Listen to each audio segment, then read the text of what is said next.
हम रिंकू तिवारी दुबई से स्वागत बा आप सबके हमारे चैनल पे। आज आप सबके एगो बहुत ही सुंदर माटी कोड़ गीत सुनाओ तनी। अच्छा लगे तो लाइक और कमेंट जरूर करें लोगिन। और अगर चैनल के सब्सक्राइब नहीं कैले तो कृपया आप सब चैनल के सब्सक्राइब करें कि जब भी हम गाना अपलोड करें तो सबसे पहले नोटिफिकेशन आप सबके मिले और यही तरह से अपन प्यार और आशीर्वाद बनल रखें। सोने के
झुमका दे बिनतिया देव आवरिया गोटिया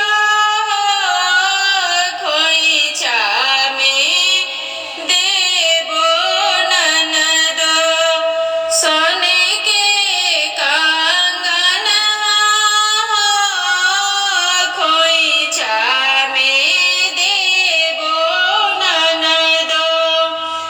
जल्दी जल्दी खोली दीना नाद शुभ के पोखरवा हो सोने के कुदरिया लिहले आमा बाड़ी खाड़ है शुभ के